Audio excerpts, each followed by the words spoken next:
এখন পর্যন্ত বাবাকে বলে আসছি আজকে যদি মরে যায় আমার রাষ্ট্র না তুলে আমার ছাত্র দল যখন বিজয় উল্লাস নিয়ে বের হবে আমাকেও তখন যেন বিজয় ঘোষণা করে আমার রাষ্ট্রের টাকা দাপন করে এটা বাসা থেকে বলে আসছি এখন কি হবে সেটা পরে দেখা যাবে। কোটা সংস্কারের দাবিতে বাংলাদেশে ক্রমশই বাড়ছে বিক্ষোভ। অশান্ত বাংলাদেশের পরিস্থিতি আয়ত্তে আসার কার্যত কোনো লক্ষণই নেই। রয়টার্স, এপি সহ বিভিন্ন সংবাদ সংস্থা সূত্রে খবর, বৃহস্পতিবার 18 জুলাই পর্যন্ত এই বিক্ষোভ আন্দোলনে মৃতের সংখ্যা নিয়ে বিভিন্ন রকমের মতামত রয়েছে। সংবাদ সংস্থা রয়টার্স জানিয়েছে এখনো পর্যন্ত নিহতের সংখ্যা 19। অন্যদিকে বাংলাদেশের সংবাদ মাধ্যম প্রথম আলো জানিয়েছে নিহতের সংখ্যা 27। পিটিআই এর দাবি মৃতের সংখ্যা 25। আবার সংবাদ সংস্থা এএফপি 39 জনের মৃত্যু হয়েছে বলে জানাচ্ছে। এদিকে বাংলাদেশের রাস্তায় এখনো টহল দিচ্ছে সেনা ট্যাঙ্ক, ঢাকার আকাশে চক্কর দিচ্ছে জেট, এমনকি আকাশে হেলিকপ্টার করে রাবার বুলেট ছোড়া হচ্ছে। বাংলাদেশের রাস্তায় এভাবে সেনা ট্যাঙ্ক টহল দেওয়ার ছবি ভাইরাল হয়েছে সোশ্যাল মিডিয়ায়।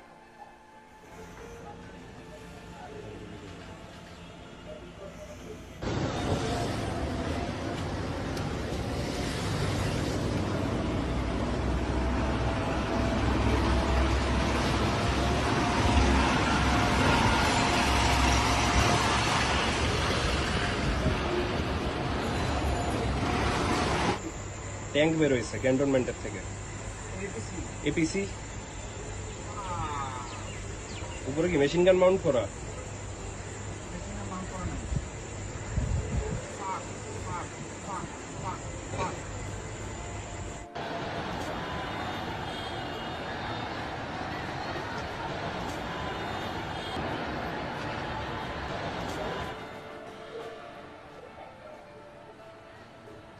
রাস্তায় অন্যান্য গাড়ির মতোই রাজপথ দিয়ে এগিয়ে চলেছে সেনা ট্যাঙ্ক। অন্যদিকে বাংলাদেশের আকাশে চক্কর দিচ্ছে চপার। বিভিন্ন বহুতল থেকে তোলা সেই ভিডিও ভাইরাল হয়েছে সোশ্যাল মিডিয়ায়।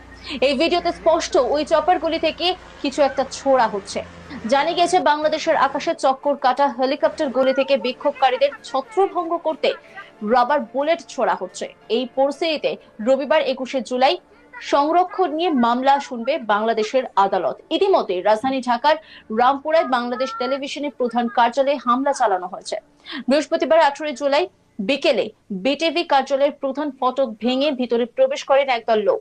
পরে তারা ভিতরে থাকা দুটি মাইক্রোবাস ও কয়েকটি মোটরসাইকেলে আগুন ধরিয়ে দেন।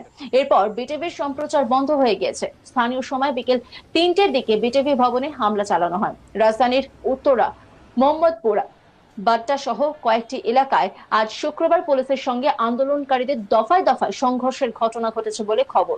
শুক্রবার 19 জুলাই ও সারা দেশে কমপ্লিট শাটডাউন কর্মসূচি চলবে বলে জানিয়েছেন বৈষম্য বিরোধী ছাত্র আন্দোলনের অন্যতম সমন্বয়ক আসিফ মাহমুদ।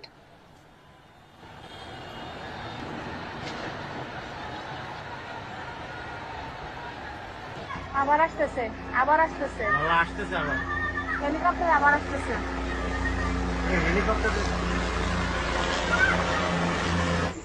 ট্যাঙ্ক বের হয়েছে ক্যান্টনমেন্টের থেকে। এপিসি উপরে কি মেশিন গান মাউন্ট করা? আবার আসতেছে আবার হেলিকপ্টার আবার আসতেছে।